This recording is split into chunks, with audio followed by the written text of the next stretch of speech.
Olá, seja muito bem-vindo aos Gramados da Prospecta, que hoje está um pouco diferente, porque esse programa, gente, está incrível, é mega especial e a gente está muito, muito feliz mesmo de estar aqui hoje. A gente vai explicar daqui a pouquinho, né, David? Aliás, vou fazer o seguinte, nem vou me apresentar, nem você, vamos começar com os nossos convidados, depois a gente fala. Perfeito, concordo. Fechou? 100%. Vou pedir então para vocês, nossos convidados, se apresentarem, começando aqui pela minha esquerda, Daisy. Olá, oi gente, eu sou a Daisy, sou gestora de marketing e pessoas, trabalho numa empresa do segmento de ferramentas, eu estudei publicidade e sou formada em marketing também, atuo no desenvolvimento de pessoas, já há mais de 10 anos. Muito bem. Oswaldo. Legal, pessoal. Eu sou Oswaldo Nascimento, sou engenheiro eletrônico, cursei administração de empresas, me especializei em negócios. Atualmente eu desenvolvo um conjunto de projetos voltados para a capacitação profissional de jovens e não tão jovens assim. Obrigado, Oswaldo. Professora? Boa noite, pessoal. Meu nome é Mônica. Atualmente eu sou professora universitária, mas já fui professora da Rede Pública Estadual de São Paulo, coordenadora da Rede Municipal também. Sou professora de Física, trabalho com as ciências exatas e estou aqui em Rio Preto há 7 anos. Obrigada. Bom, eu sou a Flaviana Ribeiro. David Borges. E vocês já estão acostumados a gente ver aqui toda semana, falando sobre marketing, sobre comunicação, só que hoje é um programa muito especial, porque a gente está aqui primeiro para pedir desculpa, certo? Isso mesmo. Fala mais aí, David. Tudo começou, galera, na última semana, né? Um movimento crescente de empresas apoiando a causa, né, do racismo, né? Tentando entrar numa onda de comunicação a favor, né, do combate ao racismo. A gente foi impactado por muitas dessas ações e aqui na agência, a gente, antes de se posicionar, nós juntamos ali um grupo que é o nosso grupo de cultura e a gente discutiu internamente, pô, legal, bacana. O que a gente vai fazer? O que a Prospecta vai fazer, como a gente vai se posicionar nesse mercado e, além disso, o que a Prospecta havia feito até então por conta da causa. E aí foi um tapa na cara, porque a hora que a gente começou a pensar como vamos nos posicionar, a gente se deu conta que, na verdade, a gente nunca tinha se posicionado.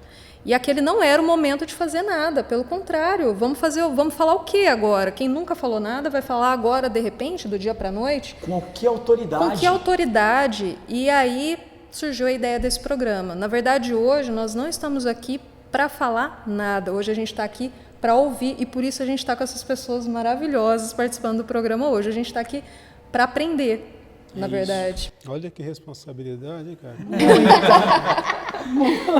Maravilhoso. E assim como eu, né, imagino que vocês também devam estar olhando para si mesmos, né, e pensando, legal, mas eu não sou racista. Com certeza. Eu racista? Eu racista? Não. Os meus amigos racistas? Eu tenho amigos negros. Exato. Não é, professora? A primeira coisa que a gente escuta? Ai, essa é muito Eu velha. gosto de negros. Eu gosto de negros. Ai, Meu avô era dele. meu avô... Eu tenho parentes Eu negros. tenho parentes negros. Gente, eu falo com autoridade Zero. zero, mas uma autoridade de quem começou a estudar muito nos últimos dias para cá, para poder sentar aqui e poder dialogar o mínimo possível com pessoas que já respiram esse assunto há muito tempo. Mas eu garanto para você, se você está assistindo a gente, está se achando um cara não racista, você está errado. Provavelmente você carrega, sim, ações e comportamentos racistas a tua vida toda e você nunca se deu conta disso, assim como a gente vai falar aqui agora, tá bom? Então, acompanha a gente até o final, você vai entender um assunto extremamente sério e o nosso objetivo aqui hoje é tentar instruir colegas de trabalho, empresários, colegas da minha profissão a se posicionarem frente a uma causa tão importante e que, de verdade, até então, a gente nunca tinha se posicionado de forma nenhuma. Até porque a gente não se dá conta que isso é necessário. Vou pedir para o David exemplificar para vocês uma das coisas que a gente conversou ao longo da semana, quando a gente estava tentando se preparar E quando a gente fala tentando se preparar para esse programa, é tentando mesmo, porque a gente sente, comentei isso há pouco com a professora, a gente se sente analfabeto, de repente, do dia para a noite, quando você realmente entende, assume para você mesmo, eu não sei nada, eu estou fazendo tudo errado, por onde que eu começo agora? E uma das coisas que a gente falou muito foi justamente o nosso comportamento e o nosso posicionamento como agência. A gente não faz o trabalho de casa nem dentro de casa. Isso. A gente não vai longe, tá? Eu quero trazer para vocês alguns exemplos que vão fazer vocês pensarem antes da gente passar a palavra de fato a quem realmente entende sobre o assunto, tá?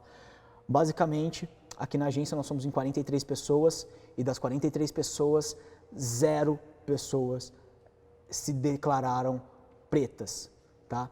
Depois eu vou abrir a palavra para a professora Mônica, para que ela possa trazer para a gente também, para quem está assistindo a gente também não conhece a diferença entre pretos e negros, existe uma Você percebe como você fala com receio?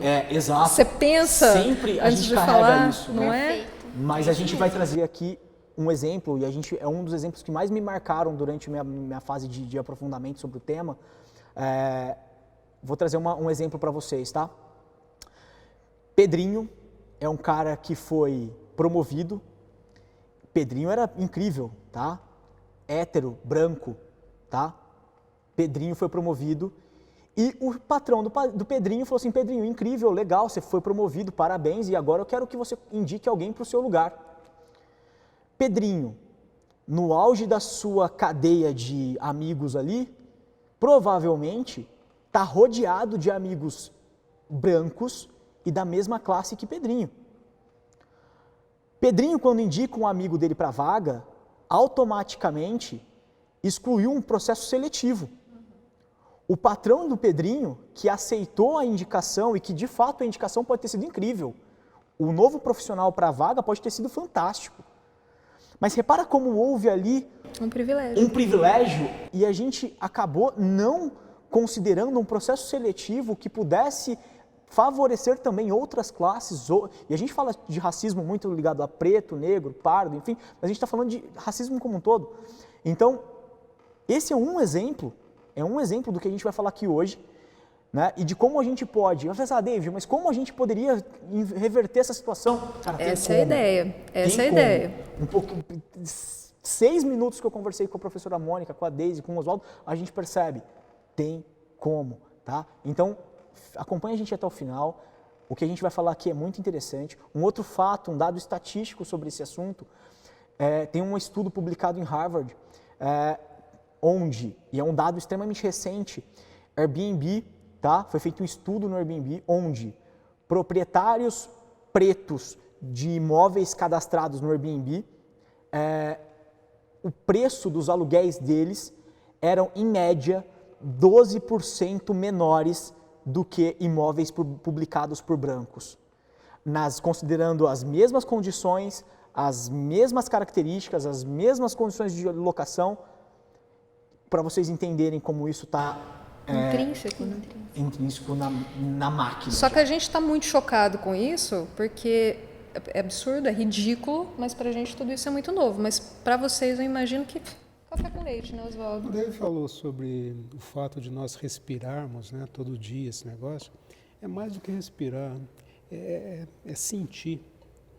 A gente que está talvez no espectro, na extremidade receptiva de todo esse espectro, né, a gente vê que essas questões estão afeitas ao fato de eu sair daqui, pegar meu carro, passar uma patrulha e o cara achar que, puta, vem cá, mas você é o dono desse carro? Ou ser barrado na porta de um banco, né? Então, a visão que se põe sobre esse problema é uma visão, obviamente, muito facetada, multifacetada, né? Mas que tem um aspecto fundamental, que é do conhecimento do porquê nós chegamos aqui, né? Isso não foi um degrau de libertação dos escravos, agora em 2020 nós estamos numa situação, não. Isso tem que ser entendido como um processo, tem um caráter temporal nessa história toda, né? Que vai de como é que essa sociedade que nós vivemos foi constituída. Desde lá da libertação dos escravos e como se deu, a consequente construção de mecanismos, né, impeditivos ao avanço dessa população. O fato de que, após a Lei Áurea, ao invés de uma Carta de Direito, nós ganhamos um novo sistema penal, né, que é o sistema penal de 1890. Né? Para quê? Para proporcionar um instrumento que ceifasse esse avanço, na medida em que não se garantia a educação, não se garantia a saúde, não se garantia a propriedade, não se garantia o acesso aos meios de produção. Então, minha primeira participação aqui é no sentido de a gente entender isso como um processo e não como um degrau. Oswaldo, eu acho importante a gente entender que nós estamos falando aqui hoje também de genocídio, de assassinato. As pessoas entenderem, eu tenho 2 filhos. As mães brancas não têm medo do seu filho morrer na rua por ser branco. Ela tem medo dele morrer por violência, por isso. Mas eu tenho medo do meu filho morrer por ser preto. Essa é a grande diferença. E entenda que assim, eu estou maravilhada com a Prospecta sempre à frente do seu tempo, porque vocês entenderam, primeiramente, que não é o seu lugar de fala, que vocês tinham que aprender sobre isso e pediram desculpas, isso foi fantástico.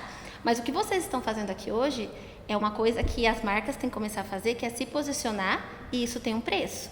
Você está aqui hoje, vocês estão dizendo, declarando que vocês não querem seguidores racistas. E isso, para nós, é uma vitória incrível. Você está declarando, eu não quero.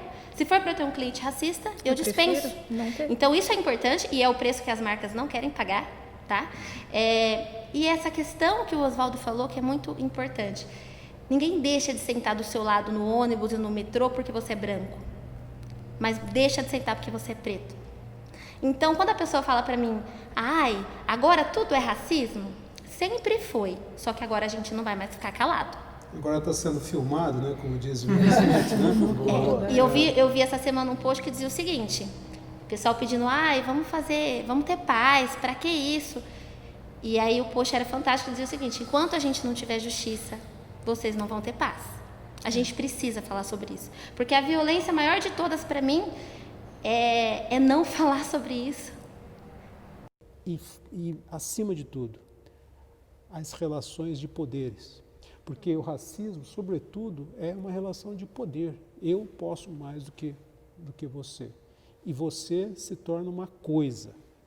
Então, se os números de homicídio da população negra, ano após ano, vem aumentando, não tem a menor diferença, porque é uma coisa.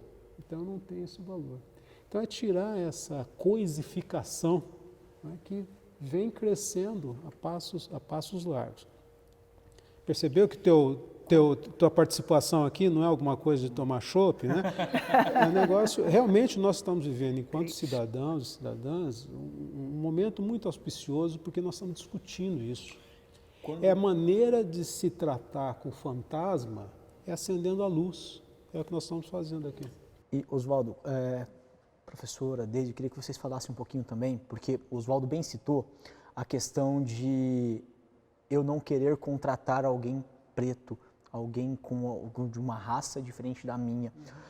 Mas a professora também citou a respeito de não é só o fato, só aquilo que não basta eu não ser racista, eu preciso combater, eu preciso ser antirracismo a ponto de, não é que eu não vou contratar um preto, na verdade eu vou abrir cotas, e a gente estava falando um pouquinho a respeito disso, né?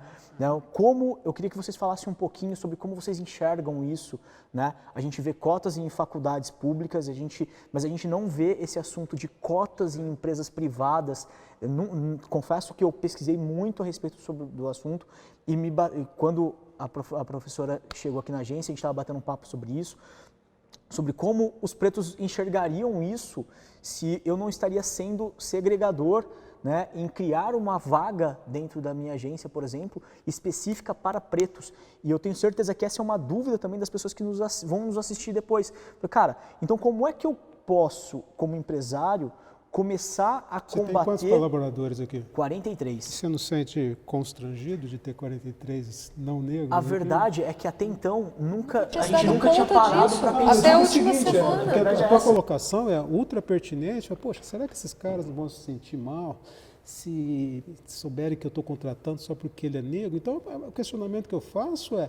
E o outro? Como a gente se Sente? sente não sendo isso, contratado? entendeu? Né? Esse que é o ponto. Agora, não dá para falar de cotas, David, sem falar de privilégios, tá? Porque cotas é uma questão extremamente polêmica, porque a branquitude, que já está racista, eles falam o seguinte: ah, mas você tem que conseguir por meritocracia. Gente, eu vou dar um exemplo clássico que eu sempre uso, que é o seguinte: a quantas consultas médicas você acha que você já foi na vida? Sei lá, Algumas 200? dezenas. Quantos médicos negros te consultaram? Legal. Consultas odontológicas, Flá, quantas você acha que você já Várias. foi? Quantos dentistas Nenhum. negros? Legal. Então, as pessoas querem dizer para nós que nenhum preto é capaz de estudar medicina ou odontologia. A gente não está lá porque a gente não quer, é culpa nossa. É isso que as pessoas querem que a gente acredite? Gente, tem que falar de privilégios. Uma brincadeira que está super na moda nas redes sociais chama Eu Nunca. Se eu brincar de Eu Nunca com você ou com a Flá aqui, vou começar perguntando assim: já passou fome? Eu já. Se a pessoa for branca, muito provavelmente ela vai dizer Eu nunca. Ah, já estudou em escola pública? Eu já. Dependendo da pessoa, eu nunca. Teu pai já foi preso? Sua mãe era doméstica? Então, quando a gente fala de privilégios, a gente tem que falar a real. A gente tem que ser realista. A gente não é estrutural, como o Oswaldo disse, como a Mônica disse. Nós não temos as mesmas oportunidades desde o nosso nascimento. Gente, brinquem de Eu Nunca com o seu amiguinho branquinho, o seu amiguinho preto, né? Você branquinho com o seu amiguinho, brinca de Eu Nunca com ele. Troca essa experiência, faz essa troca. E entenda que a família de nós pretos, a gente deixou de ser escravo, mas a gente passou a servir do mesmo jeito. Porque se eu perguntar para você, médico, você não lembra de nenhum, mas garçom, empregada doméstica, gari, você vai lembrar de vários. Porque, e eu senti isso quando eu fui me graduar em marketing, eu senti que eu estava quebrando a roda. Porque a minha família toda antes de mim, além de ninguém ter se formado, todos serviram. Minha mãe doméstica, a mãe dela lavoura, roça, sempre servidão. Então, ainda que, e eu acho muito, né, quando as pessoas dizem assim, ai, racismo não existe mais, a escravidão já acabou. Pudera, só faltava a gente ser chicoteado aí no meio da praça. Gente, a escravidão acabou e a servidão continuou e a gente continua sendo oprimido. Então, as pessoas têm que entender que essa conta, ela existe. O sistema escravocrata é o pior sistema. Eu não consigo nem imaginar a dor que eu sinto ao saber que os meus ancestros, eles não tinham direito, pior que animal, gente. Aliás, hoje em dia você maltrata um pet na rua, as pessoas gravam, as pessoas divulgam, as pessoas se revoltam. Agora, um segurança chicoteia um menino preto no supermercado. Gente, estou falando de Brasil. E ninguém liga. Então, não dá para falar de cotas sem falar de privilégios. Do porquê que essas cotas têm que existir. Porque não é falta de meritocracia. Não é que eu não fiz medicina porque eu não quis. Eu não tive as mesmas oportunidades. Não tem como.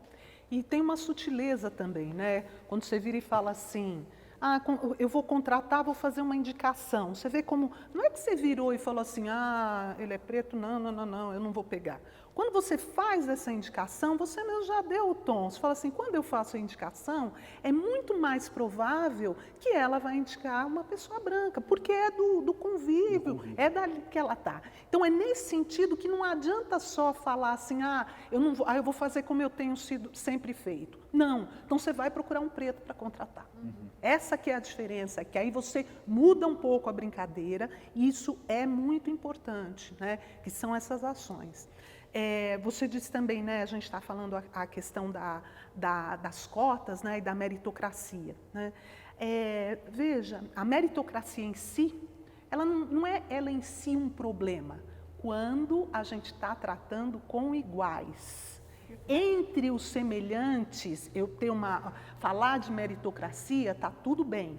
Qual é o problema? Quando eu tenho condições diferentes e aí eu quero aplicar a meritocracia. Isso é perverso, é cruel, né? É eu pegar situações muito diferentes e querer passar a mesma régua. Então, mesmo você fala, porque aí às vezes as pessoas vêm pegar... Eu acho que essa palavra é perfeita, é cruel, professor. Olha, deixa eu dar um exemplo assim, não é exatamente da questão da negritude, mas é da questão de classe. Teve uma vez, teve um determinado político, alguém comentou que o filho dele tinha uma poupança de não sei quantos milhões, não sei o quê, não era esse o caso. Mas aí mostraram uma foto das crianças que trabalham nas minas de carvão. É desumano. Então tinha uma menininha, um menininho quebrando pedra, né? E aí o post embaixo vira assim, fala, olha, se vocês se esforçarem bastante, quando vocês tiverem 7 anos, vocês vão ter uma poupança que nem daquele cara. É isso. Quanto esforço essa criança tem que fazer para ter uma poupança de 1 milhão daqui a 5 anos? Não tem esforço equivalente para isso. Então, essa que é a crueldade. Essa é a questão. Não existe. Ela precisava nascer 300 vezes e ainda assim ela não ia ter. Então, esse é o problema da meritocracia. Então, eu falar na minha empresa ou em algum lugar, eu ver os méritos e fazer, quando eu estou em condições semelhantes, está legal, cara, é normal, vamos lá. Não é esse o problema. Agora, quando eu tenho essas condições completamente diferentes, né, desumanas mesmo, e diferentes, aí é hipócrita a gente falar disso. Só vou complementar, porque na verdade o que acontece, pessoal? Algumas pessoas que nos acompanham talvez não entendam muito sobre meritocracia, talvez isso não esteja enraizado na cultura das empresas nas quais elas trabalham. Assim, só para a gente contextualizar, né? A gente fala muito sobre meritocracia e é um assunto que vai ficar cada vez mais na mesa, porque na verdade é você dar a promoção ao funcionário A, porque ele foi melhor, ele desempenhou melhor as funções do que o funcionário B.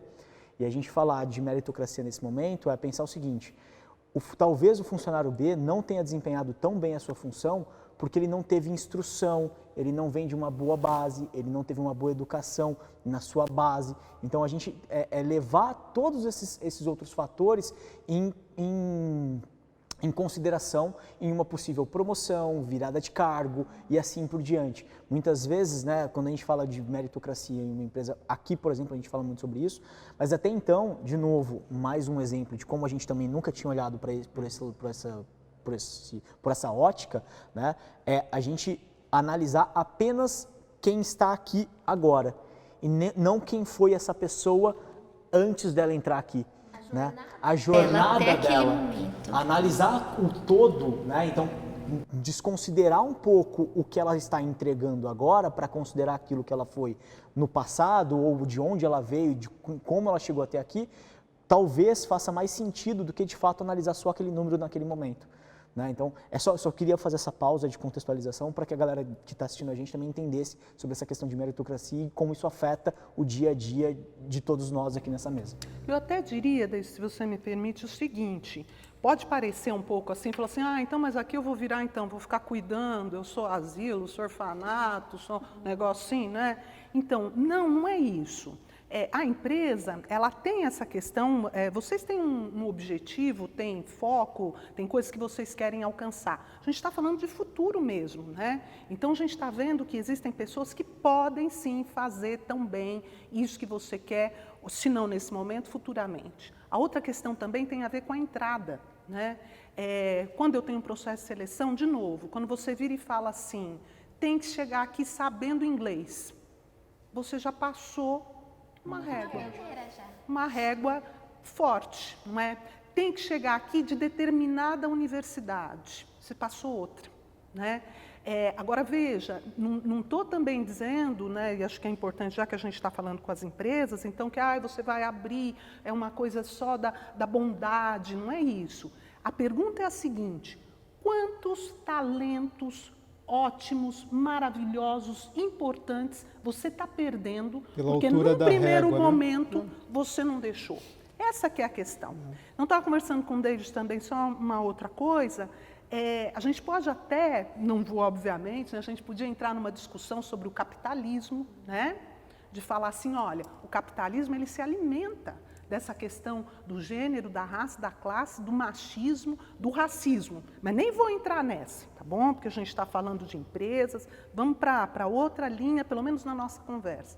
Mas a gente já sabe, quem está nas empresas sabe, que a diversidade dentro da empresa é um valor. E o ter pessoas diferentes é uma questão de lucro, uma questão boa para a empresa. E aí não estou falando da empresa cuidando, que também é uma responsabilidade que a empresa tem que ter questão social, mas estou falando de ser boa para ela sim, em termos de objetivos, em termos de lucro, em termos de ganhos, de alcançar aquilo que ela quer. Então, independente de onde você quiser pegar, a diversidade, tratar dessas coisas é uma coisa importante, né? Então, a gente tem que considerar. O ponto que você traz, Mônica, é extremamente interessante porque evidencia um tremendo de um paradoxo, né? O mercado de trabalho hoje está tão mais competitivo, tão mais restritivo, tão mais abrangente. Você compete com o sujeito aqui, com a tua agência aqui, uma outra agência lá na China, contra outra, você está participando de uma concorrência com outra lá na Alemanha. E aí nós nos damos o direito de dizer, olha, cara, não preciso do teu talento, né?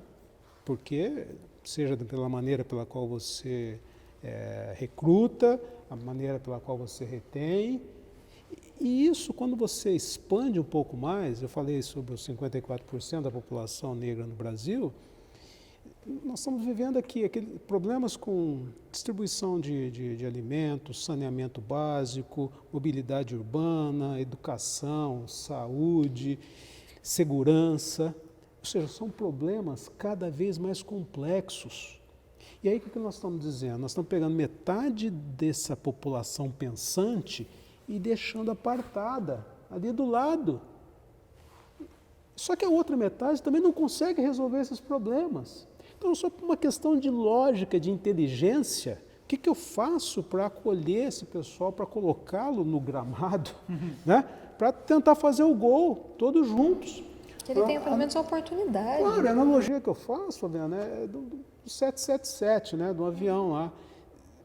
Uma asa só, eu deixo outra asa no chão. Ele não voa, né?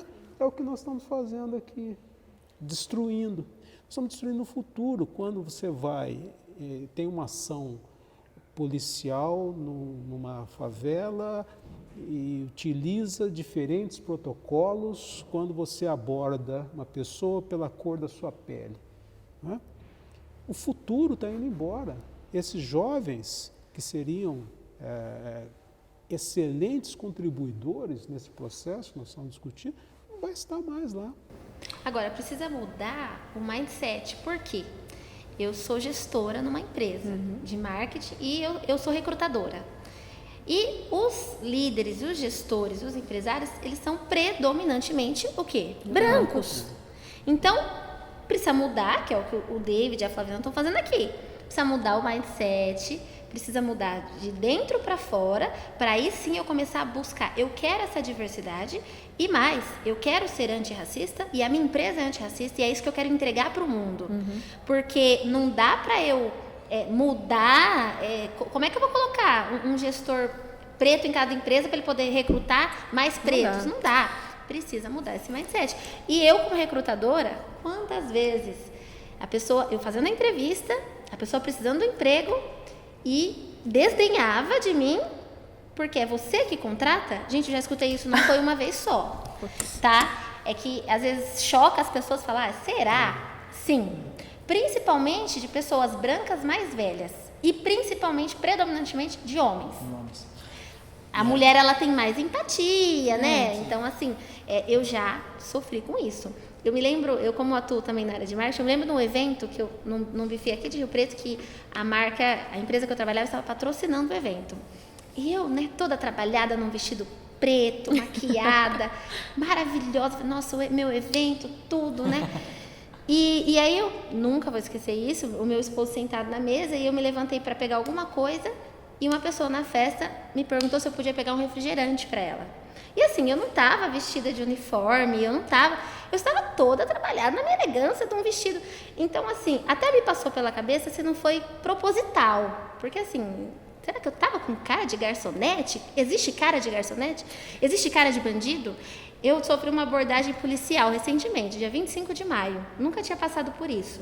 E aí eu fiquei com isso. Eu e meu esposo, a gente é um casal interracial. Ele é branco, eu sou preta. Eu estava com a minha roupa de caminhada, tênis, roupa de academia, andando na calçada de mão dada com meu esposo, parou uma viatura e assim, arma em punho, aguarda aqui, peraí, não sei o quê. Conversou com meu esposo no cantinho, o policial veio, a senhora tem algum problema com a justiça, a senhora está indo para onde, a senhora está vindo de onde, a senhora trabalha onde? Agora, o que precisa entender é que se fosse uma mulher branca, né, sei lá, de olhos azuis, não ia acontecer, gente, desculpa, não ia acontecer. É a realidade. Vou pedir para você contar um outro exemplo. Quando a gente fez o convite para vocês, a gente pensou na Daisy inicialmente como profissional de marketing, né? E aí eu comentei com ela, eu falei, eu queria trazer também uma pessoa da área de gestão de pessoas. Na hora nem me ocorreu que ela era também da área de gestão de pessoas. Conversei com algumas pessoas do setor e aí falando com ela, falou, você não vai achar ninguém negro na área de gestão de pessoas. Inclusive, eu participei de um evento recentemente, ela me contando, ela falou, posso estar enganada, mas aonde eu estava sentada, tinha pelo menos 300 pessoas ali, eu não encontrei nenhuma pessoa da área de gestão de pessoas negras, só eu estava lá. O maior evento de RH que tem aqui em Rio Preto, abrange, inclusive região, foi em fevereiro isso, e assim, não tem, gente, não é brincadeira, não tem. Então, quer dizer, de novo, eu vou repetir, quer dizer que nenhum preto, nenhuma preta tem capacidade suficiente para estar ali? Não é isso. É estrutural, como o Oswaldo disse. Você sabe que Gilberto Dimenstein faleceu semana passada. Eu fui diretor de recursos humanos da IBM aqui no Brasil. E uma vez eu estava entrando na minha sala, passando pelo hall que dava acesso à minha sala, o Gilberto Dimenstein estava sentado com a gerente de comunicação da IBM. Oswaldo, quero te apresentar o Gilberto aqui. Como vai? E o Gilberto veio aqui apresentar para nós um projeto. E naquela época ele estava tentando estabelecer lá maneiras de revitalização do centro de São Paulo. Ele ficou muito conhecido por isso. Tá. E conversando, vamos almoçar, tal. E sentamos o presidente da IBM, que na época, responsável pela comunicação, eu e o Gilberto.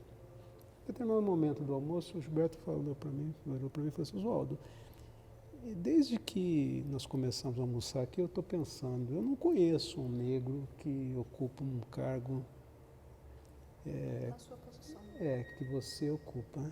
Aí ele falou assim, alguma coisa está errada. Né? Então, ou seja... Ele deve ter ficado maturando aquilo ao longo até... do almoço todo até eclodir nessa observação, né? Mas, Oswaldo, você sabe que quando eu e o Deide começamos a conversar, eu até contei uma história para ele que, assim, eu acho que agora me incomoda ainda mais depois que a gente se deu conta que nós não tínhamos negros na agência. Uma vez conversando com um amigo meu que é sociólogo, e a gente falando sobre racismo, né? 2 brancos, muito privilegiados, falando sobre racismo. E aí ele me falou assim, olha, gente, eu sinto a cara queimar quando eu lembro disso, dá para acreditar? Que bom! Quantos amigos negros você tem? Eu falei, não, escuta. Quando não, você convida para tomar vinho na tua casa? Exatamente. Eu falei, cara, vários. Ele falou, eu tenho certeza que vem vários na sua cabeça. Sim, ele falou, quantos frequentam a sua casa? Não foi nem quantos você convida para tomar vinho, ele falou, quantos frequentam a sua casa? Isso, sério, eu sinto o rosto meio queimar, assim, porque... É horrível isso. Nenhum. Você quer ver outro exemplo, Fabiana? Recente também. Pauta do Globo News. Racismo é o tema. 5 jornalistas. Isso foi demais. Eu vi isso. O mediador, branco. Repercutiu bastante, porque Eu vi. não é o lugar de fala. O tweet, né? Rapaziada, o tema é racismo. Você precisa que alguém chame a foto atenção para isso. Então, exatamente. Como? Por A isso esse que não é momento. simples. Mas não está no dia a dia, sabe? Não é levantar e escovar os dentes todos os dias. Mas eu acho que quando vocês citam o fato da entrada, né, como sendo um dos fatores principais para a gente começar a mudar um pouco desse cenário, é importante a gente ressaltar também um outro lado da história. Eu estava comentando com a Mônica um pouquinho antes da gente entrar. nós recebemos, para uma vaga que estava aberta na semana passada, 64 currículos. Dos 64 currículos, eu não tenho certeza, hoje, por conta desse episódio, eu abri todos os currículos. Cerca de 50, 51 currículos ali mais ou menos tinham fotos. Sim. De pessoas brancas, morenas, pretas. Seis pessoas eram pretas. Pretos, pardos, enfim, a gente não dava para distinguir muito bem, mas assim, 6 de 64. É menos de 10% num processo seletivo de uma vaga para uma empresa de comunicação. Se a gente parar para pensar, isso é absurdamente pouco. Por outro lado, a gente tem um desafio de falar, cara, é pouco, mas tem que entrar. Tem que entrar por quê? Porque eu acredito que faça sentido. Como diz o Jimmy Star, tem alguma coisa errada aí. E acreditar que faz sentido, porque eu acho que uma das coisas que vocês trouxeram aqui que faz mais sentido para quem está assistindo a gente é entender que a gente não está falando de lucratividade só, né? A gente está falando que faz bem para a corporação ter, a Daisy falou isso antes de começar, várias soluções, vários pontos de vista para o mesmo problema. E se você tem o mesmo ponto de vista, né, um grupo, aqui a gente tem 43 pessoas que pensam aproximadamente. Semelhante. Né? Exatamente. Então, agora, se eu tenho um problema que eu precisaria de um ponto de vista diferente, né, eu não tenho. Então, olha como isso é prejudicial para o nosso negócio, olha como isso é prejudicial para o teu negócio, que hoje, sem querer, talvez, você tenha transformado ele em algo racista, algo que você nunca fez para ser anti-racismo. Você não tem absolutamente nenhum outro ponto de vista. Sem contar o mercado que você não atinge, né? Por conta disso. Por conta dessa visão tacanha, né? Essa questão, ela passa também por aspectos relacionados a, poxa, mas vem cá, agora você está privilegiando o negro. Então, quer dizer, eu sou branco, sou hétero, não tenho deficiência física, então discriminado aqui sou eu, né? Sem pensar e considerar que essas medidas são tomadas com o intuito de minimizar ou eliminar as barreiras impeditivas a esse contingente de pessoas que vão contribuir também naquele aspecto, naquele ambiente empresarial, né? Não é fácil, a transição não é fácil. Agora, de novo, sabe aquela história? O povo que não conhece a sua história tende a repeti-la, né? Tem que entender esse arcabouço legal que o Brasil criou, as medidas de exclusão, para que você possa estabelecer suas ações para quebra. Eu vou fazer um parênteses, Aldo, se me permitir. É o entender, conhecer a sua história, e aí eu vou até citar, não é minha essa frase, mas lendo pelos olhos de quem viveu o outro lado. Eu acho que o divisor de águas para mim, de querer saber mais e ler autores negros, que é uma coisa que eu nunca tinha me dado conta. Eu não leio autores negros. Eu ganhei um livro de aniversário há uns 2 anos da Chimamanda Adichie. E foi um livro que me marcou muito, chama Hibisco Roxo. Eu chorei, assim, absurdamente lendo esse livro. É realmente um divisor de águas na minha vida. E aí eu me dei conta, comecei a pesquisar sobre ela, cheguei na Djamila Ribeiro, que fala que a primeira coisa, estude. Exatamente. Leia autores negros. Exatamente. Ler sobre a nossa história, conhecer a nossa história é incrível, mas ler a nossa história sobre o ponto de vista do negro é outra história. Sim, completamente diferente da que nós conhecemos. Mesmo as questões, né, quando a gente fala da escravidão, quando a gente vê na escola, você tem uma impressão de uma passividade. Né? Exato.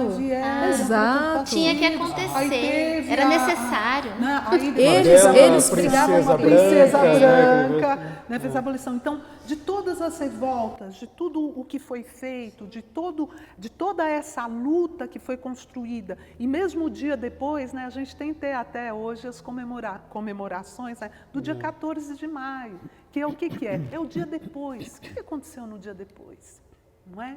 Então, tudo isso fica apagado num tipo de história que parece que é isso mesmo. Você Uma história paralela, né? Não é minha. Exatamente, a porque não história é... é contada pelo vencedor, né? Exatamente, A é o que eu história ia lá falar. do The Man in High Castle, né? Da série, não sei se vocês tiveram a oportunidade de assistir, a ideia, não sei se posso falar, mas de tal maneira, é uma série na qual a Segunda Guerra Mundial foi vencida pelo eixo, pelos alemães e pelos japoneses.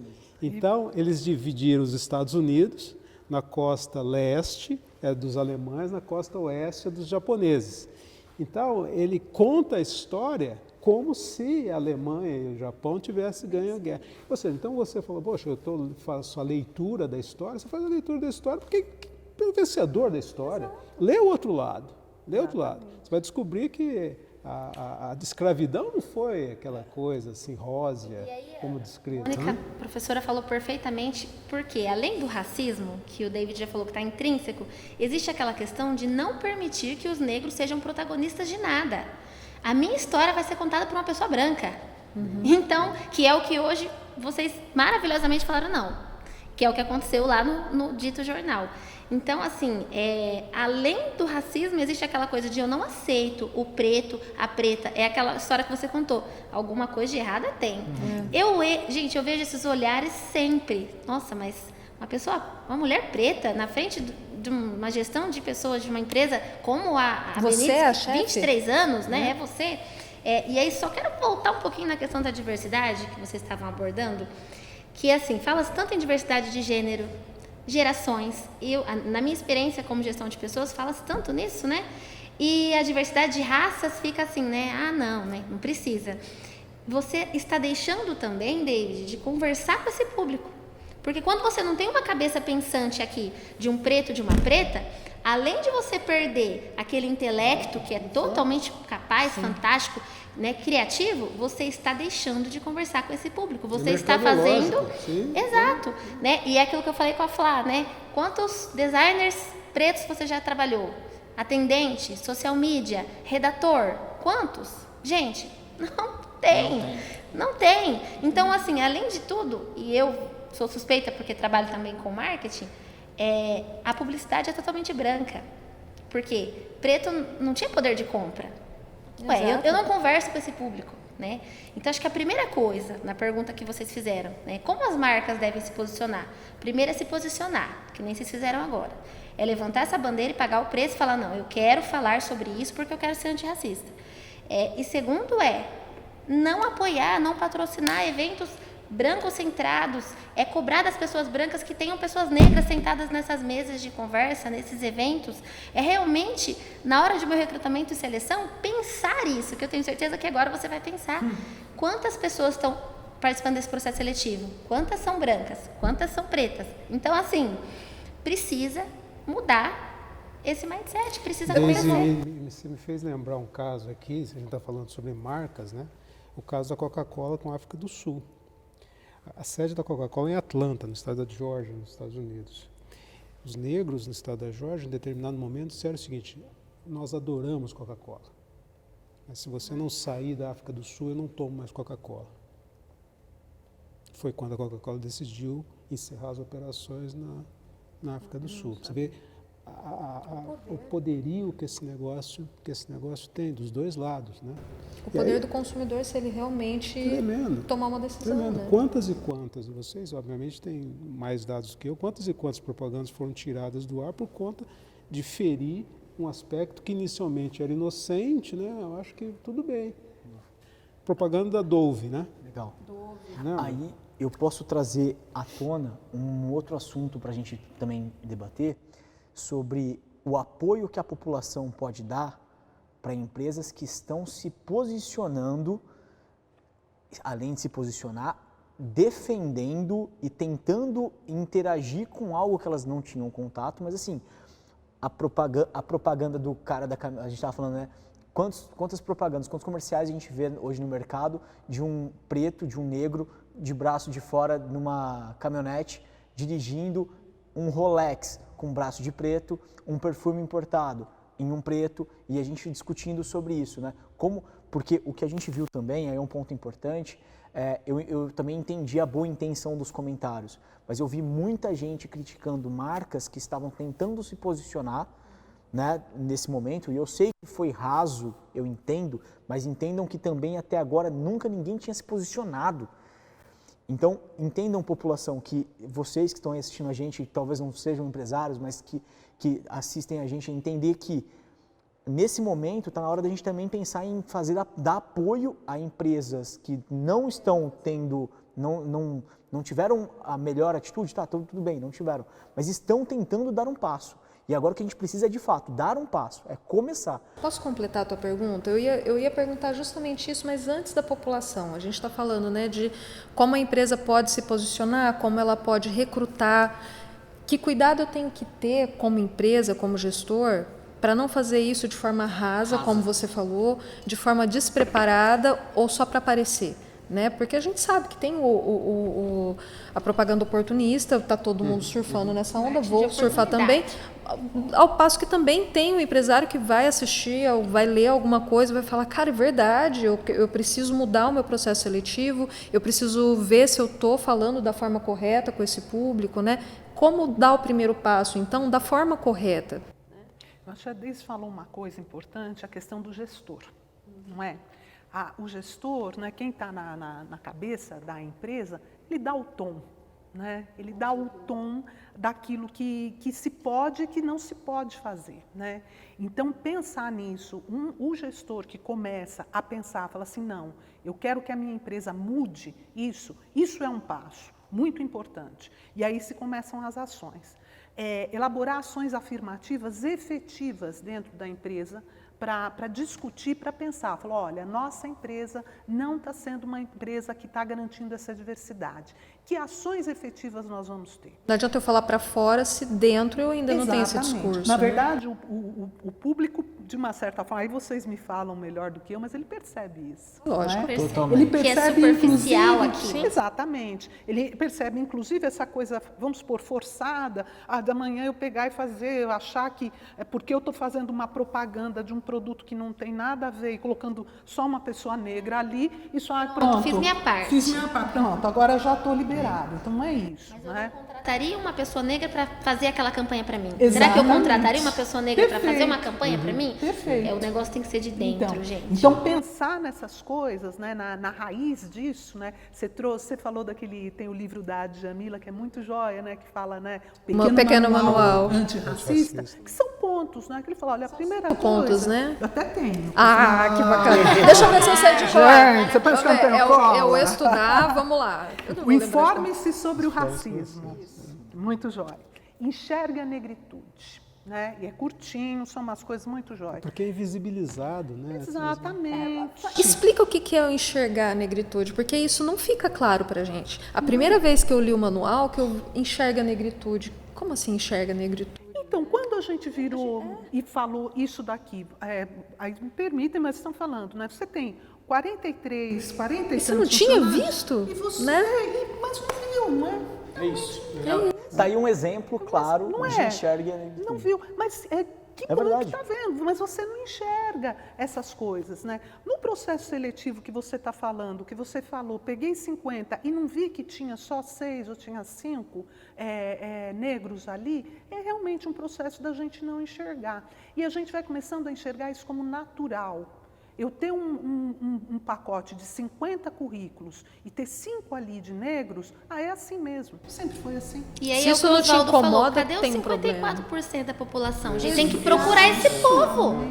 Ué, se eu tenho 54% de população preta, cadê que não está aqui na minha empresa? Mas onde que você está procurando? Né? Você está indo lá na GV, você está indo na USP, você está na... Né? Que aí vira um ciclo, não é? Sempre ali. Você falou, Oswaldo, a questão do futebol. Veja que engraçado, né? O futebol não cai nessa. Ele pega um olheiro e põe lá no campo de várzea. Não é verdade? Sim. Então ele pega aquele menino, ele quer saber, ele não quer saber Ele quer saber quem tem talento. Exatamente. Porque ele sabe que aquele talento vai trazer lucratividade. Perfeito. Né? Eu queria que a gente, aliás, seria muito importante e fundamental que a gente tivesse essa visão do humano, não é? mas que se for para vir por esse lado, né, da gente pensar como uma empresa, tá valendo. Mas veja como o futebol não tem nenhum problema. Ele vai lá, ele olha, o menino pode ser verde, amarelo, preto, azul, joga bem, fala, venha, eu quero esse talento, não é? E é isso que a gente quer, eu não quero o favor. Eu quero que você olhe para o meu talento, para o talento dela, para o talento dele, que tem condições de fazer. E que ele não seja barrado porque ele é negro. Isso é muito importante. Então, a gente não está falando também de favor nesse sentido, né? Nós queremos trabalhar, temos condições de trabalhar bem, temos potencial para trabalhar muito bem. Agora, todas as condições que vêm justamente de um fato da gente ter sido um povo escravizado, que até a fala, né? A gente falava povo escravo. Escravo parece que é da minha natureza. Eu não sou escrava. Eu não nasci escravo, eu fui escravizada. Né? Então, como a linguagem, ela também vai, não é? Ela vai mudando, né? Então, isso é muito importante. Ao falar os outros. Antes de você prosseguir, né, isso precisa ser provocado. Ela não acontece assim de uma maneira natural. O que nós estamos fazendo aqui. Exato. Há essa provocação. E aqui eu quero fazer uma citação do Martin Luther King Jr., né, que certa vez, na prisão em Birmingham, ele diz o seguinte: a liberdade, ela não é concedida pelo opressor. Ela tem que ser reivindicada pelo oprimido. Então, você percebe que há um papel importantíssimo nesse processo, para garantir que essas questões, elas se aflorem, senão elas continuam sendo vistas como naturais, como assim sempre mesmo. Foi assim, sempre vai ser dessa forma. E aí Aquele processo lá, aquela síndrome da Gabriela, né? Eu nasci assim, cresci assim, você É a sempre naturalização, assim. A naturalização Exatamente. do processo. É natural, gente, é assim mesmo. Deixa eu contar uma coisa para vocês. A gente acabou de completar 1 hora de live. Vamos abrir mais 1 hora, porque tem gente aí assistindo. Então, ó, vou só pedir para os meninos arrumarem ali, porque a gente vai continuar esse bate-papo aqui. Gente, tem pizza lá, tá tranquilo. Terminar Mas com um papo comida. gostoso desse, né? Terminar com A hora comida. passou assim que ninguém nem viu. Mas e para vocês também colocarem nas suas... Eu te interrompi na lista aí, né? Não, estamos nem Mas precisando. se eu observar a questão mercadológica, né? Do ponto de vista de o mercado que eu atendo, e se chegar aqui um empresário negro que quer contratar os meus serviços, como é que eu falo com ele? Como é que eu tento espelhar para ele esse ambiente aqui dentro? É um verdadeiro problema, né? É um verdadeiro problema a ser pensado. E como é que, do ponto de vista da minha instituição, eu posso perenizar essa discussão? Eu sou muito adepto aos comitês, né? Criar um comitê de diversidade. Perfeito. Né? Olha que engraçado, a gente vai falar sobre isso. Eu tenho um comitê de cultura aqui dentro, formado 100% por brancos.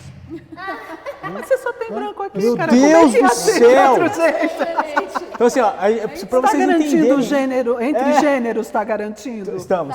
Beleza, Gênero... então, agora é a próxima. LGBT... Perfeito. Gordinho, magrinho, mulher, homem, mas assim... Vamos lá. Como a gente foi ingênuo, né? Esse tempo todo. Como a gente foi... Não vou dizer ingênuo, vou dizer, sei lá, não sei que expressão usar, mas como a gente foi... É a história do racismo estrutural.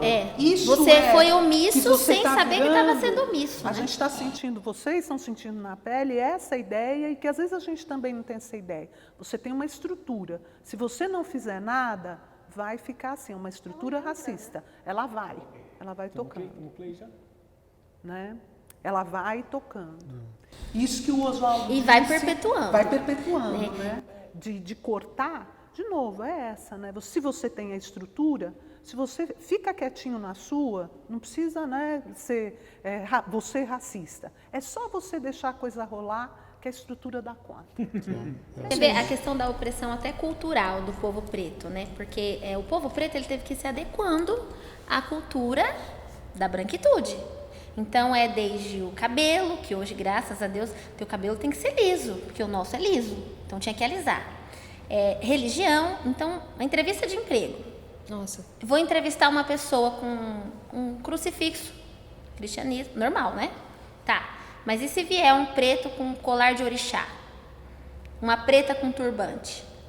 A pessoa vai falar, não, né? Não passa nem na porta, tá? Essa é a realidade.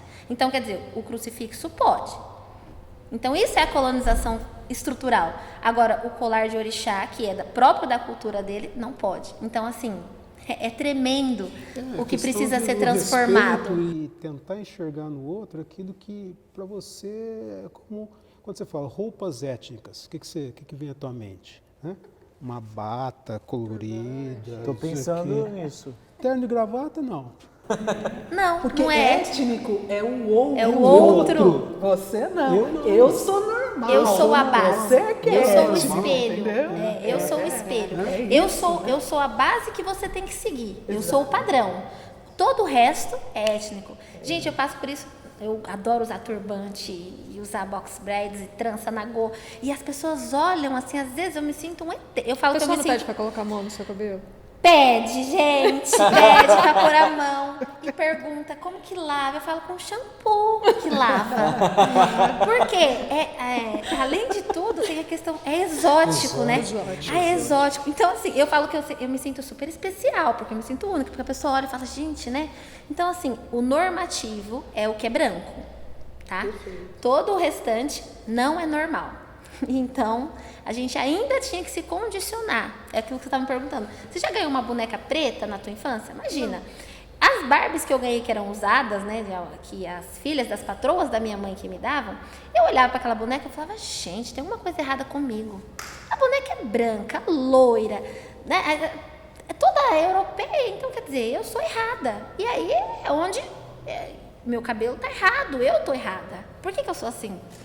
Então, assim... A gente é feia, né? Sempre a gente é feia. Porque o padrão é outro, né? Se você é muito grande, seu cabelo não... Porque o padrão é branco. Mas então, é isso o que tem você mudar. comentou do lábio, né? Do lábio, é. A negra do lábio grosso é feio, mas eu, branca, tenho que colocar Preencher o meu lábio. pra ficar com um beiço grande. Mas eu acho que isso é de fato, como a Mônica estava trazendo pra gente, essa questão estrutural, sobre a questão...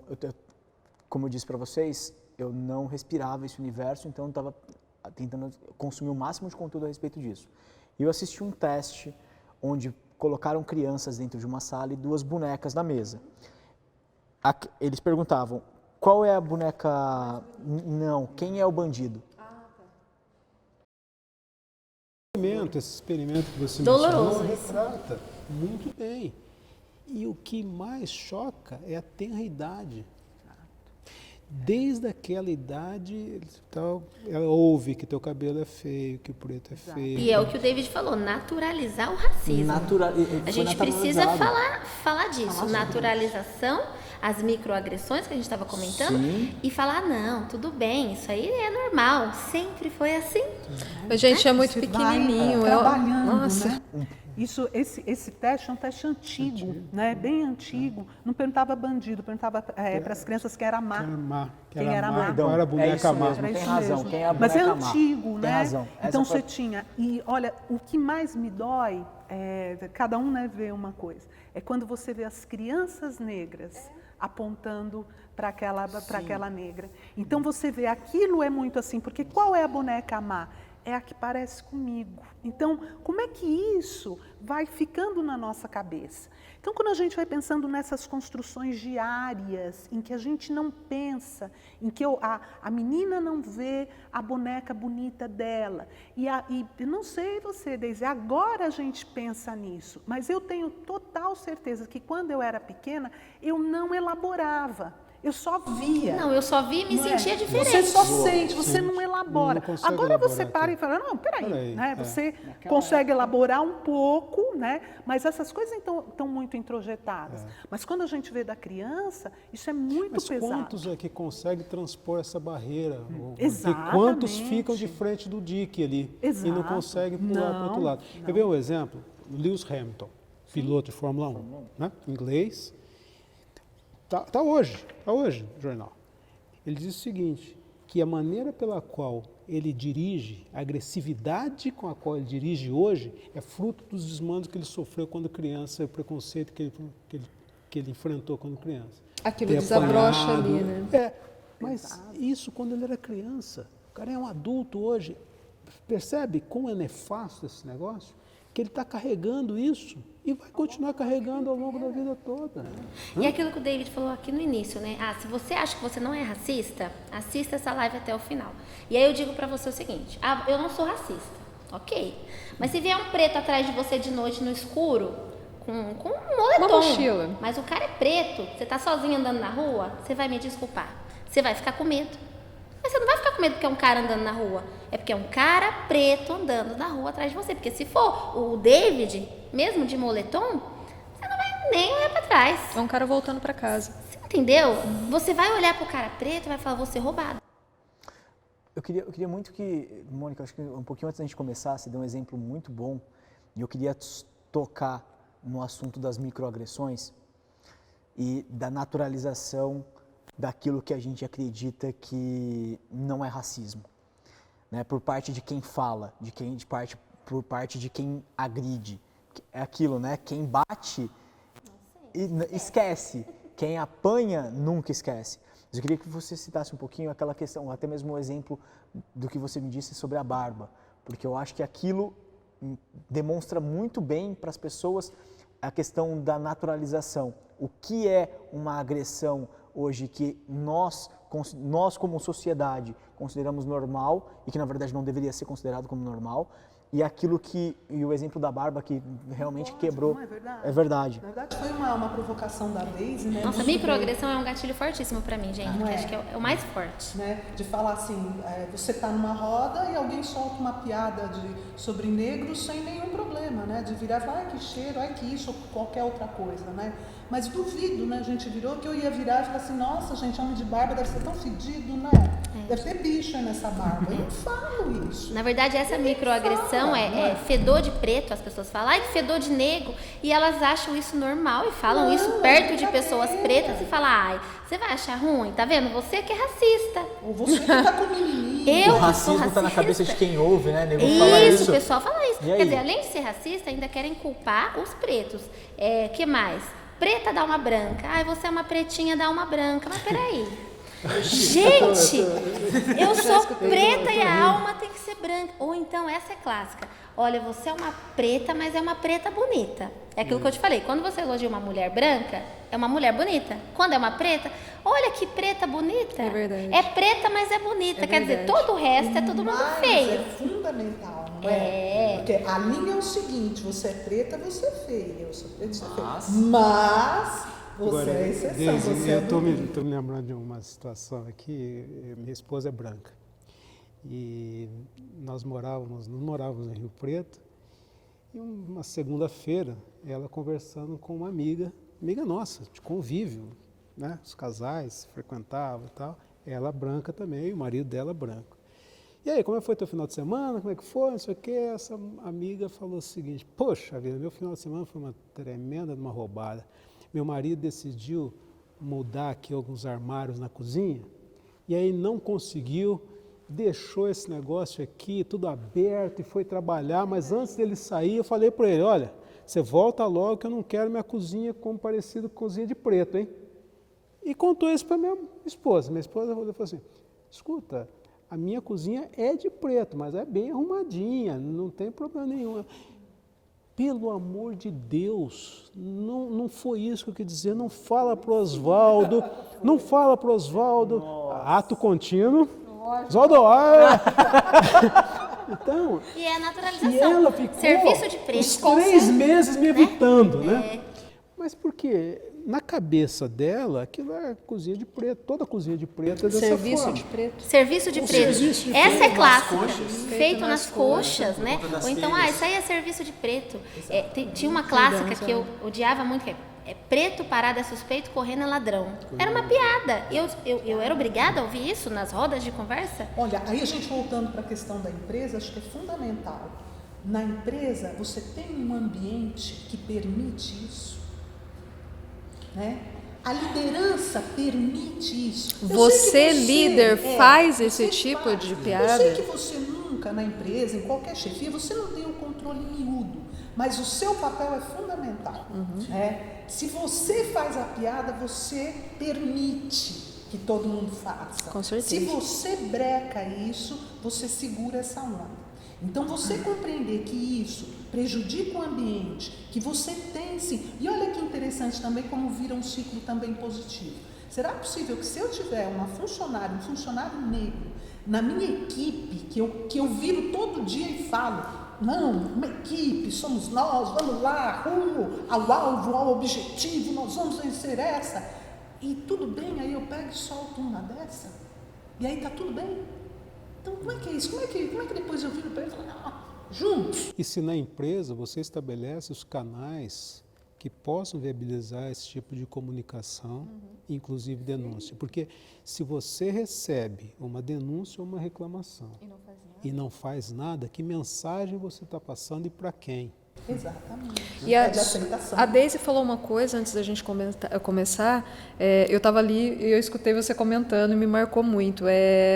Às vezes você finge que não liga para ser aceito. Então, às vezes você escuta nesse tipo de roda, estou fazendo uma piada, Oswaldo não liga, né? Você não liga, né? Oswaldo acha engraçado. Não, ele não acha engraçado. Muitos né? negros, muitos pretos e pretas fazem isso. É aquilo que o David falou, eu não vou me estressar, vou entrar aqui num debate. Deixa. Mas esse deixa, aquilo foi uma microagressão, vai ficar guardado, né? E o que o Oswaldo falou que me chamou muita atenção, não adianta você ter só um sistema penal, porque é o que acontece hoje. A pessoa não fala, porque, agora eu posso ser preso se eu falar. Então, quer dizer, não é que dentro dela ela não é racista, é que ela sabe que se ela me agredir, com essa conotação racista, eu posso denunciar, ela pode ser presa. Agora, resolveu o problema? Você pode até fazer uma justiça, mas não resolveu o problema, porque dentro da pessoa ela continua sendo racista. Acho que a gente precisa de tudo, né, gente? De tudo. Precisa de tudo. Precisa de punição, precisa de conscientização, Educação. precisa de educação, precisa de tudo, né? Tem um sistema ali que fala, olha, cara, você pensa, mas não pode, fica na sua. Então haja diferente. Mas ao mesmo tempo também é pouco. Né? Então eu preciso de mais. Para mudar a sociedade, essa estrutura, eu preciso de mais do que isso. Mas preciso disso também. A frase do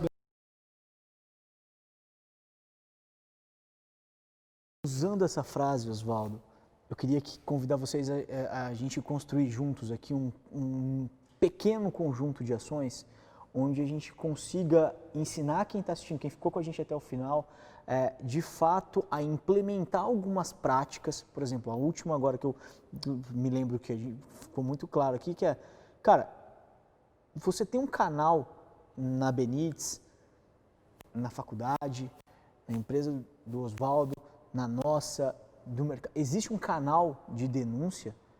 Isso está claro? O básico existe? Como é o processo de contratação? Então eu queria convidar a todos aqui, para falarmos sobre esse processo, né, do que a gente pode fazer amanhã no nosso negócio, né, que de fato... Deixa eu só te sugerir que a Mônica continue elencando os itens da Djamila, e a gente volta para isso. Só lembrando, falamos da educação, falamos sobre reconhecer, enxergar a negritude. Exatamente. Terceiro. Informe-se sobre o racismo, enxergue a negritude, reconheça os privilégios da negritude. Esse eu acho demais. Esse eu acho... Né? A gente fala de privilégios, né? Então a gente reconhecer, isso não é mal. E é importante. Tudo bem, né? Porque é o seguinte, você está com os passos na frente, sim, não foi só porque você nasceu branco, cara. Né? Foi isso. Isso te põe numa situação privilegiada. E o que você vai fazer com isso? Exatamente. Né? Você pode ser uma voz. Né? Para quem não tem voz. Onde você está. Tomar cuidado não é uma questão de falar por mim, né? Que isso é importante, mas você pode sim, no espaço onde você está, você ser voz também e reconhecer que você tem privilégio. Porque essa acaba também sendo uma briga, né? Nas discussões, não é isso. Na verdade, eu me esforcei, né? E aí você fala, não estou duvidando do seu esforço, né? Mas certamente você saiu com alguns passos na frente ali, porque nasceu numa outra situação. Perceba o racismo internalizado em você.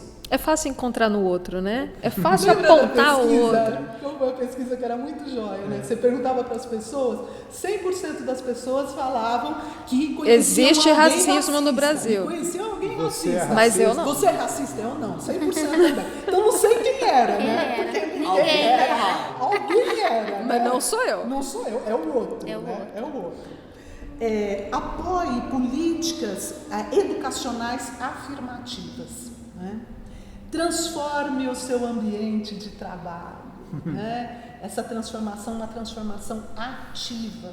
Talvez uma coisa para a gente pôr na nossa listinha é fazer algumas perguntas lá dentro da minha empresa. Então é essa, por exemplo, quantos negros eu tenho? Como é o meu processo de seleção? Né? Posso ter outras fontes? Você vê, só de mudar a fonte, que também às vezes parece que a gente quer que o cara se transforme e vire uma outra coisa amanhã. Se você mudar a fonte, a coisa já começa a ter uma outra possibilidade. Né? Existem empresas especializadas, né? Consultorias, que vão poder, se você, na contratação, virar e falar assim, não, eu quero que essa questão de diversidade seja considerada. Né? E se você também, se isso não for uma preocupação para você, você não vai fazer. Leia autores negros, autores e autoras. Aliás, um parênteses, né? Dom Casmurro foi traduzido agora para o inglês, né? Esgotou nos Estados Unidos. Esgotou. Coisa linda. Vendo? Olha que Então, mas aí vem uma outra questão, né? Que é o embranquecimento, né? Quem sabe que Machado de Assis era negro? Não pode ser. Tanto, eu falei há pouco para vocês, eu não leio autores negros, mas o que eu li quando eu estava no colegial? Machado de Assis. A gente não sabia. Machado de Assis. Olha, essa invisibilidade, né? Quem sabe, por exemplo, não sei se vocês frequentam São Paulo, eu soube há pouco tempo que Rebouças foi André Rebouças, dos irmãos. Né? Então, a Avenida Rebouças é uma avenida famosíssima. Tudo Rebouças projetado. Não é? O túnel Rebouças, a Avenida Rebouças, liga a Paulista lá com a Marginal, uma avenida famosa. Quem sabe que ele era um homem negro? Então você vê, Os a gente tem... passam pela Pedro Amaral.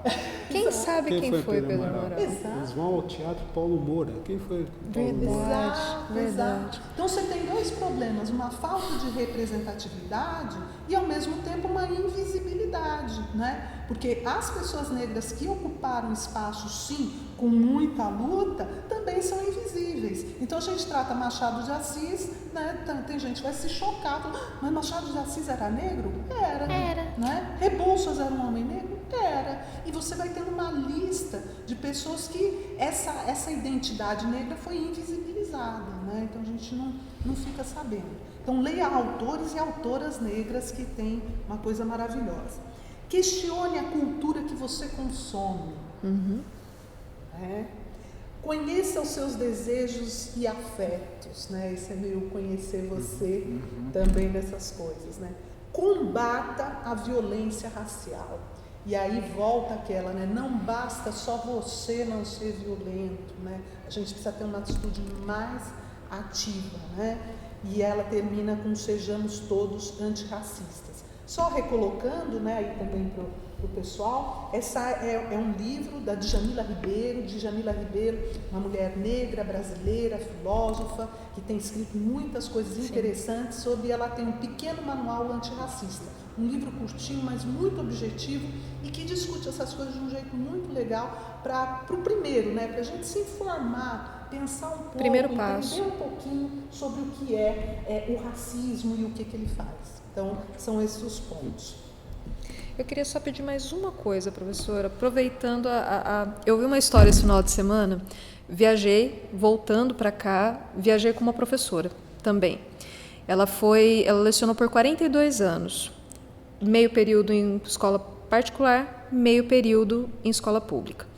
E ela me contou algumas histórias que eu não vou reproduzir porque eu choro, eu sou chorona. E ela foi me contando, e ela me contando que ao longo desses 42 anos, ela conseguiu fazer alguns convênios com a escola particular que ela lecionava e algumas faculdades, e aí ela conseguia bolsas para alguns alunos. E ela contando a transformação da vida dessas pessoas por conta da educação. E num determinado momento, e a gente ainda nem tinha entrado tanto no detalhe do programa e tudo mais, ela falou exatamente isso. Ela falou assim, e você acredita, menina, todos os alunos eram negros.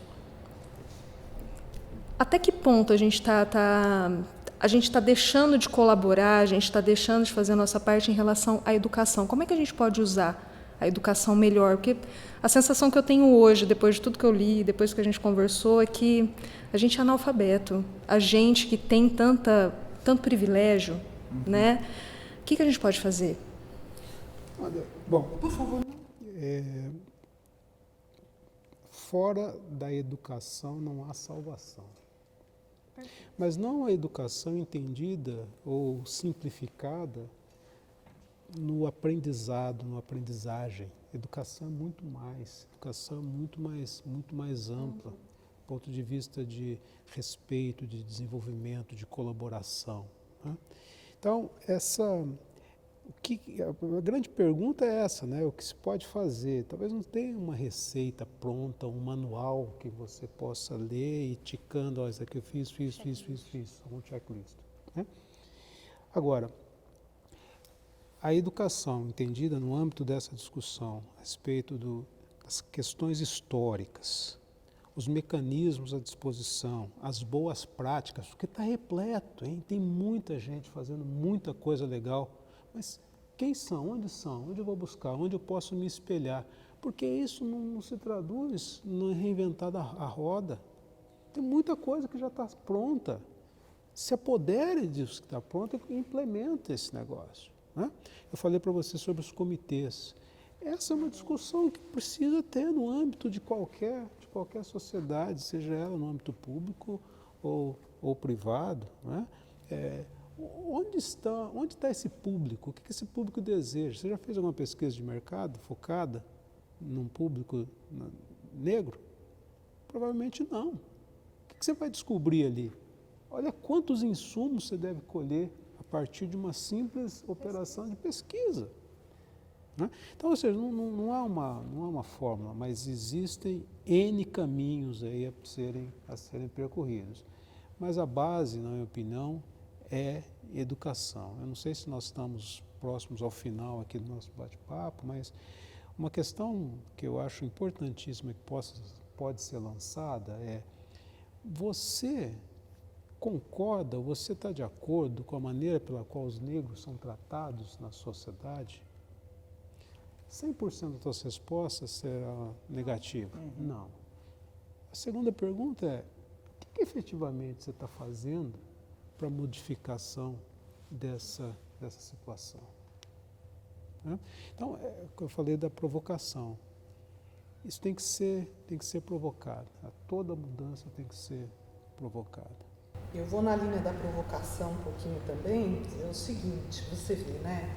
A gente pergunta o que a gente pode fazer e a gente, por exemplo, até se dispõe. Você falou assim: vamos fazer uma campanha para a escola? Vamos.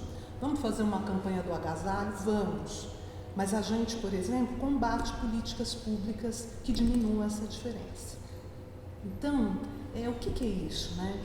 Então, quando eu ajudo as pessoas, faço a campanha, eu sou boa. Né? Eu sou boa, eu sou generosa, né? Quando eu penso em políticas públicas, quando eu defendo as cotas, quando eu defendo uma maior igualdade social, aí eu sou comunista. E aí eu tenho que cortar o pescoço fora, né? Então, sei, gente, não sei que não é o objetivo a gente entrar, mas eu deixo como uma provocação, né? Nós precisamos entrar, por exemplo, a cotas é uma política pública.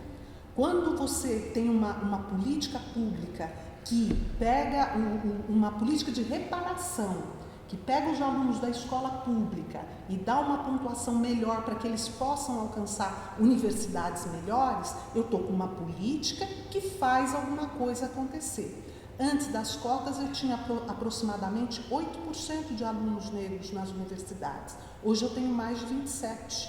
Então, é um número importante, é um número grande, é uma coisa que muda. E aí a gente está dizendo, a educação, ela muda realmente, ela corta um ciclo. Ela corta um ciclo de mudança, de possibilidade daquilo. Não é uma garantia total, não, mas é um ciclo. Ele consegue mandar o currículo para você. Se a gente pensar nas questões do trabalho e de ter uma condição de trabalho melhor, você vai cortando esse ciclo. E as armas são sutis, né, Mônica? Veja o exemplo recente agora do Enem. Exato, perfeito. Ou seja, não é? Com certeza. Ou seja, um mecanismo criado para que desse a possibilidade dessas pessoas adentrarem o ensino superior, né? Na pandemia, todo mundo fica em casa, quem tem condições recebe todo o material da escola, tem internet de qualidade, tem um conteúdo ali, e o outro? Que não tem nem celular em casa. Que não tem Que nem celular internet em casa. tem em casa. Sequer tem internet. Então, não tem problema, posso fazer o Enem, porque está todo mundo igual, né? Tá todo mundo... Nós estamos no Percebe a Brasil, sutileza, né? Nós estamos falando de internet, que nós temos quase 50% da população sem saneamento básico, né? Então, a internet é legal, o celular é legal, mas olha, nós estamos falando de outra coisa, água, esgoto. A gente está falando pública. para todo mundo lavar a mão e tem gente que não tem água em casa. Não tem água, É a sabão? nossa bolha. Eu sei, nós não vamos individualmente resolver isso, não é o foco, mas a gente não pode perder essas coisas de vista.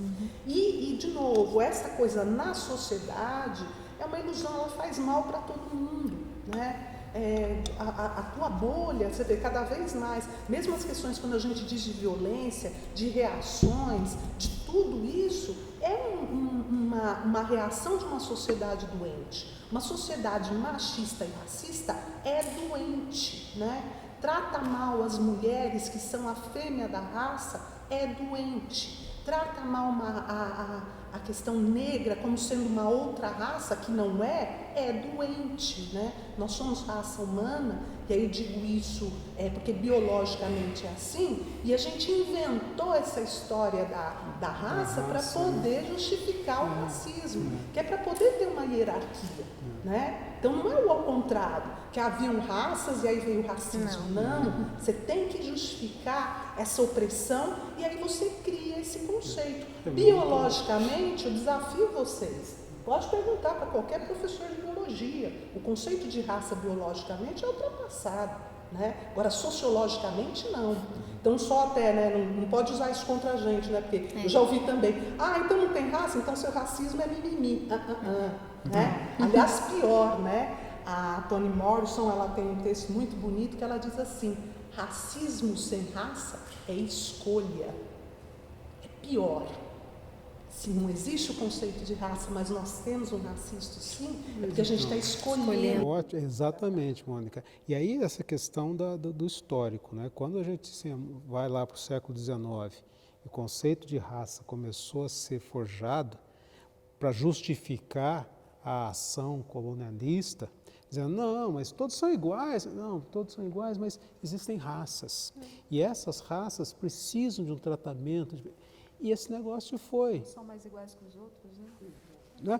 Então, ou seja, você mencionou também, acho que foi importantíssima a tua colocação, todo mundo sofre com isso. O racismo, ele prejudica o racista também. É como se você tivesse aquela figura que você deve ter ouvido falar, você está na canoa e o furo está na outra extremidade, a água está entrando lá, e você, eu estou tranquilo porque eu estou nessa extremidade. Meu caro, a água vai chegar em você se você não se preocupar. Então, ou seja, é uma questão de todos. Eu costumo dizer o seguinte, racismo não é um problema de negros. Racismo é um problema de todos nós. Como a Mônica disse, é uma doença, resolver. é um câncer social, tem que ser eliminado, tem que morrer. Porque não dá mais. É muito sofrimento.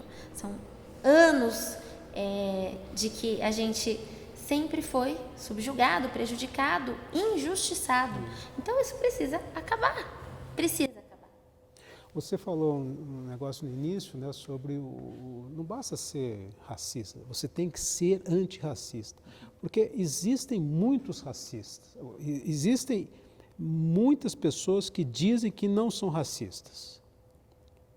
Agora, tem muitos assintomáticos nessa história, né? A maioria é assintomática nessa história. E que, né? na verdade, Então, nunca fizeram nada contra nada. né, toda essa situação.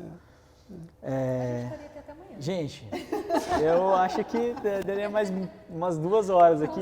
Assim, para a gente tentar também condensar todo esse conhecimento, eu tenho certeza que quem acompanhou a gente até esse momento está levando uma bagagem absurda para casa, mas eu queria também puxar um pouquinho, a gente volta ao assunto ligado à empresa para aquilo que o empresário consiga resolver algo, besteira, né? Resolver muita... Então, eu estou sendo extremamente positivo, otimista, mas assim, amenizar. Dá um passo. Dá o passo 1, né, na jornada antirracista dentro da empresa que ele gerencia, da empresa que ele toca, enfim, do produto que ele vende e tudo mais. Eu acho que nesse momento a gente não falou até agora uma vez na palavra empatia, mas a gente traz isso para agora e coloca isso como uma regra zero. A gente estava falando qual seria o passo zero, né, para o cara amanhã começar a enxergar, convocar o time dele para uma discussão sobre isso, a questão das microagressões que não são ligadas necessariamente ao racismo, mas que estão de fato no nosso dia a dia. Estão impregnados no dia a dia. Então, qual seria a opinião de vocês com relação a isso, né? O que vocês gostariam de deixar de conselho, né? De uma dica, de um ponto inicial, né? a ser seguido, né? No combate? Eu diria que o 1.0, assim, mas passo depois para os meus queridos aqui, seria você reconhecer o problema. Né? Porque enquanto você não reconhece o problema, aí esquece. Aí não tem o que conversar. Né? Em reconhecendo o problema, fala assim, olha, há um problema aqui, né? Há um problema aqui na minha empresa, né? Eu estou no Brasil, né? Que tem uma população de mais de 50% de negros, pretos e pardos somados, e na minha empresa não tem ninguém, não tem uma. Né?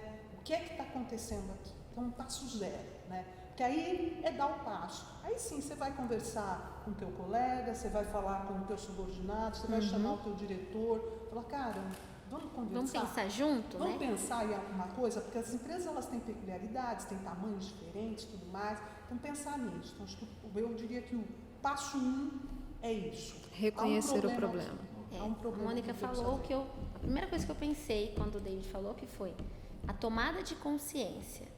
Esse sentimento que vocês tiveram, que todo empresário tenha, essa inquietação, esse incômodo. Nossa, eu nunca fiz nada. Vergonha mesmo. Eu nunca pensei sobre isso. Em que mundo eu estava vivendo? Eu estou no Brasil, né? Então, o passo 1, essa tomada de consciência. E, gente, vamos falar sobre racismo. É constrangedor.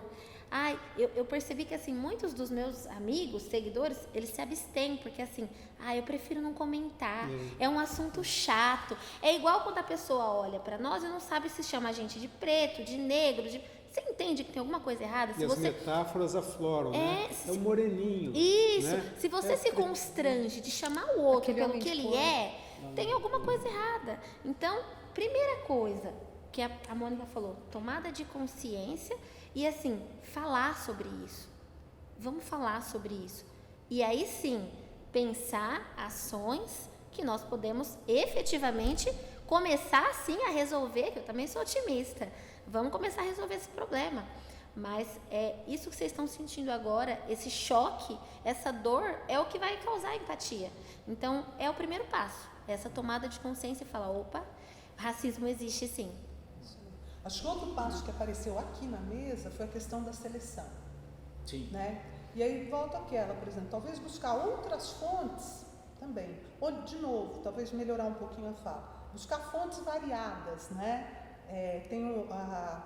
Inclusive procurar, né? Tem aquele do grupo Etos, né? Que tem uma série de passos. Instituto Etos. Tem uma série de passos que vai também nessa linha, né? Então vai lá dar uma olhada. Tem gente que já está pensando há algum tempo a respeito disso, que pode te ajudar. Mas essa questão, por exemplo, da seleção, que aí é a porta de entrada, né? Como é que entra na sua empresa, né? E volto, né? Não é que você é maldoso, não. A indicação é um processo legítimo, só que quando você fica só ali, é muito comum que você tenha mais do mesmo. E Por vou até exemplo, um pouco recrutamento além, viu? e seleção, no terceiro setor. Aqui na nossa cidade, eu conheço projetos legítimos que, se você for lá nessa instituição, você vai encontrar inúmeros jovens, pretos e pretas, disponíveis, por exemplo, para fazer um estágio na sua empresa. Mas você recruta por esse canal?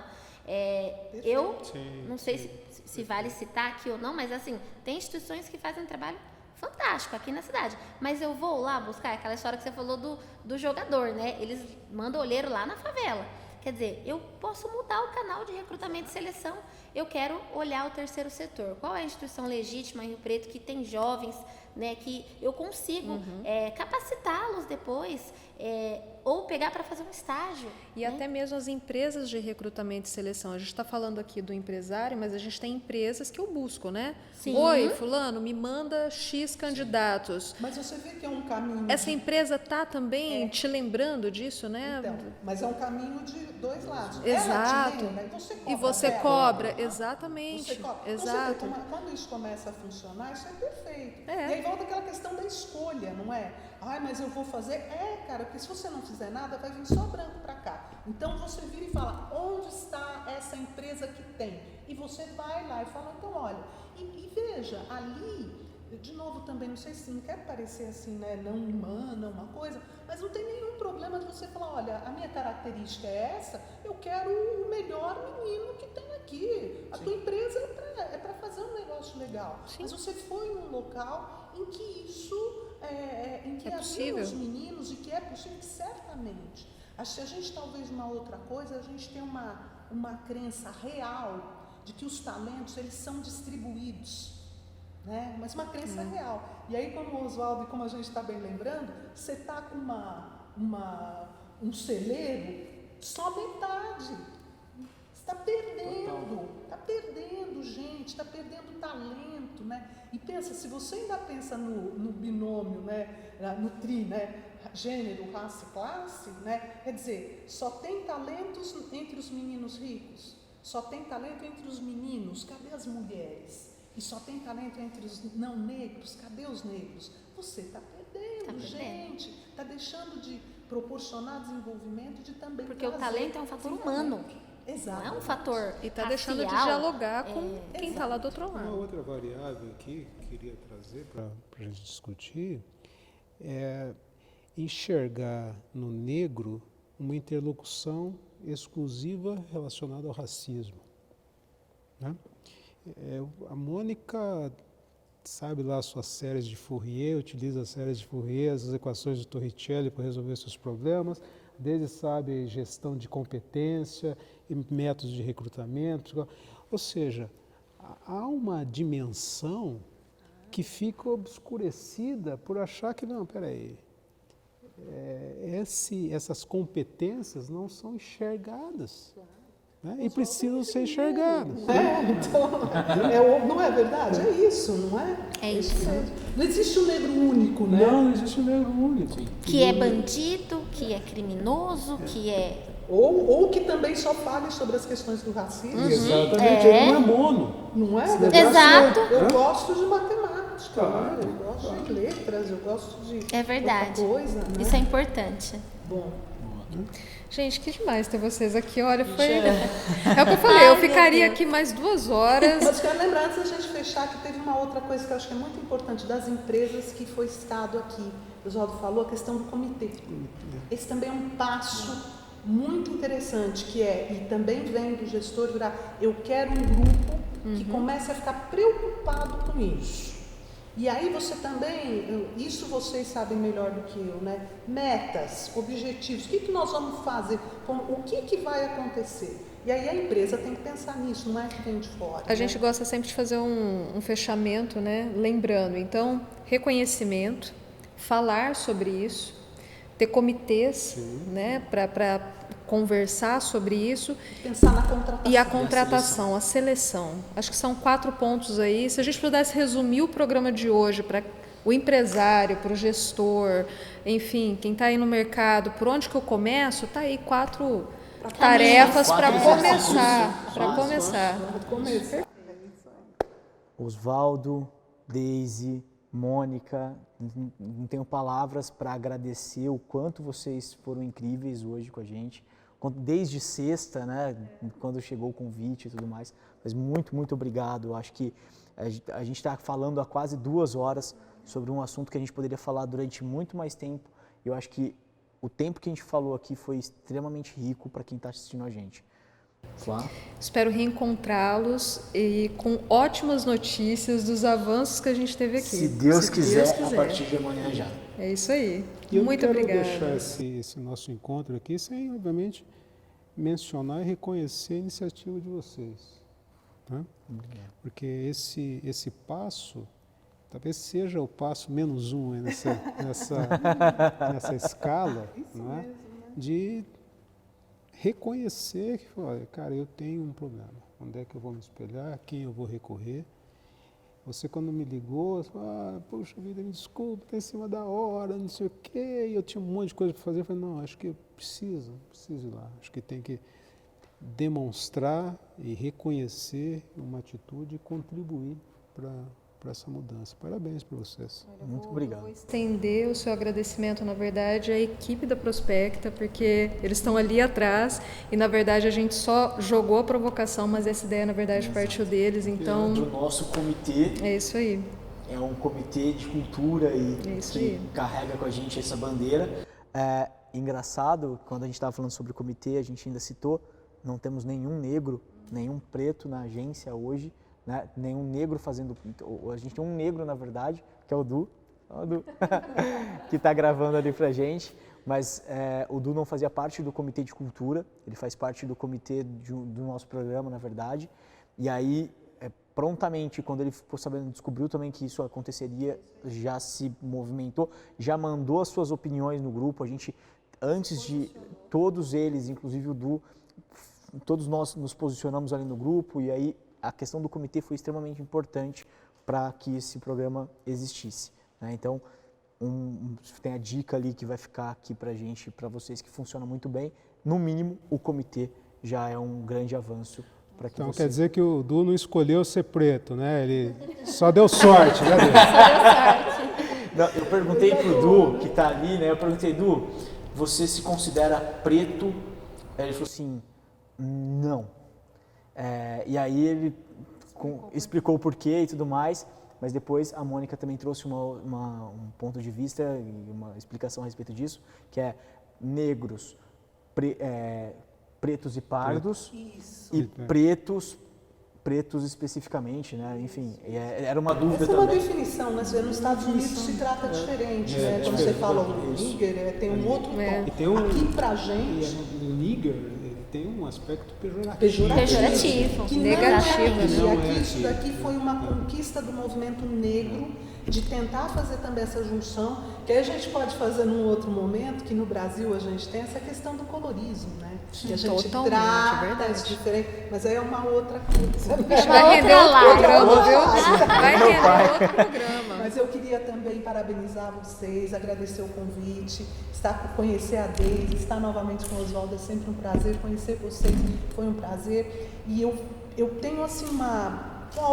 eu acho que o nosso sistema ele é muito perverso, né? A gente está num sistema assim capitalista que é perverso, sim. Mas ele está aqui, não tem esperança que vai mudar amanhã, né? Mas eu acho que a gente não perder de vista, as empresas não perderem de vista que tem uma responsabilidade social, mesmo nesse sistema, isso é fundamental.